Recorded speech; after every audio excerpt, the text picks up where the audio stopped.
ова издание.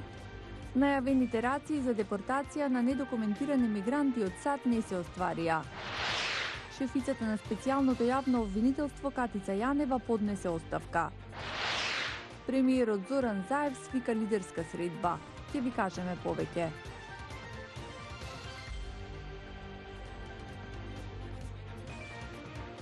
Поздрав од Вашингтон. Ова е Ньюсфлеш на Гласот на Америка на македонски. Јас сум Анета Шијакова. Шефицата на СЈО Катица Јанева поднесе оставка, која ќе стане активна кога политичките партии ќе се усогласат за ново законско решение.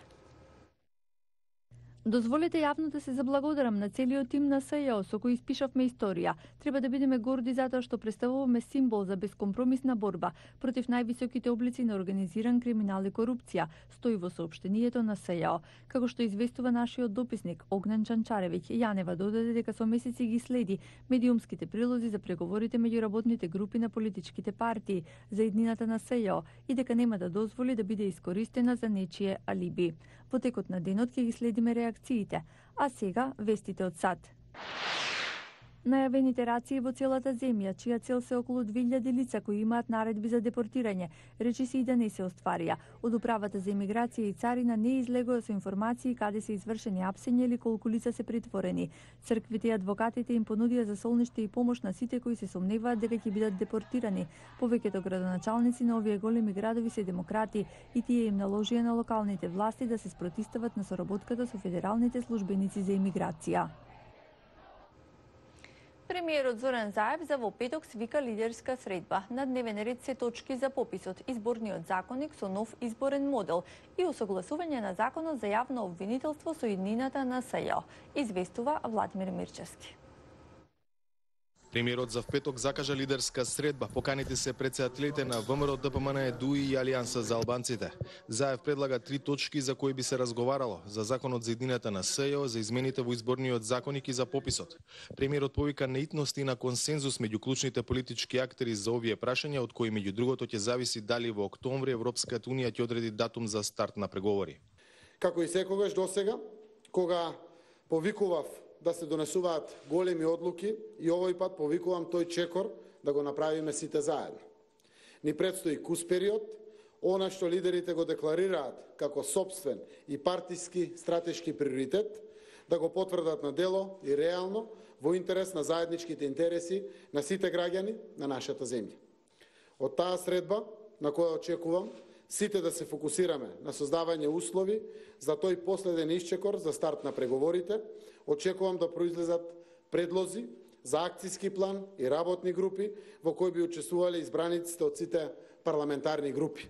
Но учеството на ВМРО ДПМН на оваа лидерска се уште е неизвестно. Опозицијата бара главна точка за која би се разговарало да бидат предвремени парламентарни избори. Ние сме децидни дека на таа лидерска средба како прво единствено прашање мора да се разговара како прва точка за предвремени парламентарни избори. Во однос на денот и времето како локација, односно како термин, дополнително ќе биде анализирано во органите на партијата и ќе биде одлучено согласно агендите на претседателот и временските можности. Заев уверува и дека неговиот СДСМ е подготвен за предвремени избори, но дека со нивно одржување Македонија ја ризикува можноста за датум во октомври. И ние сме подготвени за предвремени избори на пролет, ова есен или било кога, пред се одговорност се пред државата. Секогаш сме стоеле на стојалиште дека треба да ја дадеме шанса на економијата, после сериозни политички одлуки. Сето тоа што е направено во нашата земја е заради повисок економски стандард, повисоки економски перспективи и јас останувам на ставот дека треба да одиме на редовни избори. Тоа е нашиот став.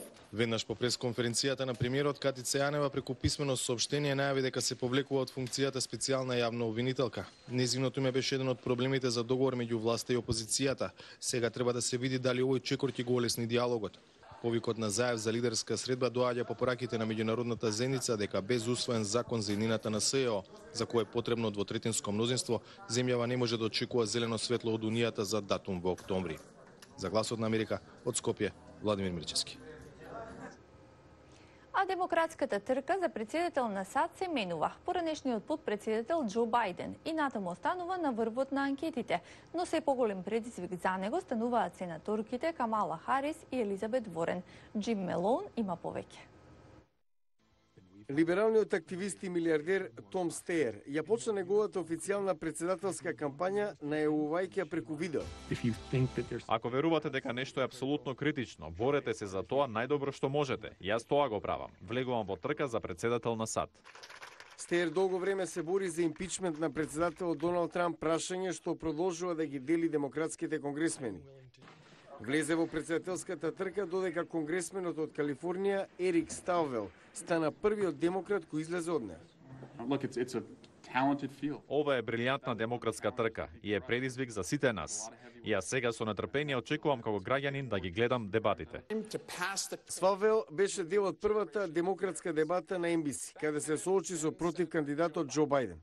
Џо Бајден беше во право пред 32 години, кога рече дека е време да се подаде факелот на младата генерација американци. Се уште е вистинско време за тоа.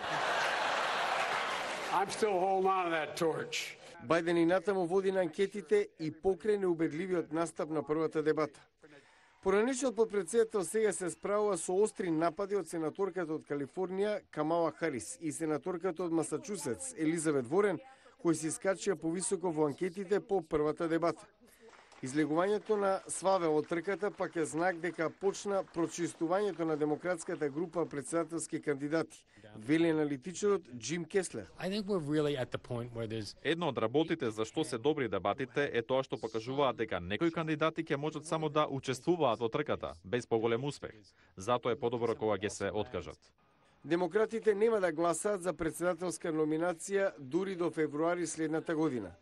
Тоа пак остава доволно простор кандидатите да се соочуваат еден со друг, што ќе води до подоби во партијата, смета Лари Сабато. Ова ќе биде одличен тест за партијата. Едноставно сега е многу рано да се знае одговорот. Следната демократска дебата ќе биде во Детройт на крајот на овој месец. И од развиените земји отпадот често се извезува и се согорува, се закопува на депонии и ги загадува земјата и океаните. Хенри Ричвел има повеќе. На 50 километри од Куала Лумпур, среде плантажа за производство на палмино масло, се наоѓаат планини од пластичен отпад. Отпадот патувал илјадници километри од богатите економии во Европа и Северна Америка. Локалните жители сега ги чувствуваат последиците. Тие едноставно ја депонираат пластиката што не може да се рециклира, а потоа ја горат во дворот на оваа фабрика. Токсичните гасови веќе предизвикаа многу здравствени проблеми за нашите жители. Минатата година Кина го забрани увозот на пластичен отпад. Богатите земји го извезуваат нивниот пластичен отпад во странство, велат од Greenpeace. Тие имаат добри капацитети за собирање, но всушност половина од собраниот отпад го испраќаат во други земји. Пред кинеската забрана го испратија отпадот до Кина за рециклирање, но не преземаат чекори за правилно рециклирање. Сега, по забраната на Кина, тие само се обидуваат отпадот да го испратат на други места. Според извештајот на Greenpeace, повеќе од половина од тој отпад или 3 милиони тони годишно се пренасочуваат кон Југоисточна Азија, вклучувајќи ги Малезија, Виетнам и Тајланд. Тие немаат доволно капацитети за справување со толку голема количина увезен странски отпад. Тоа води до загадување на локалната средина. Како одговор на тоа, многу земји од Југоисточна Азија наметнуваат собствени ограничувања на увозот на пластичен отпад. Од тука отпадот завршува на помалку регулирани пазари, како Индонезија и Индија.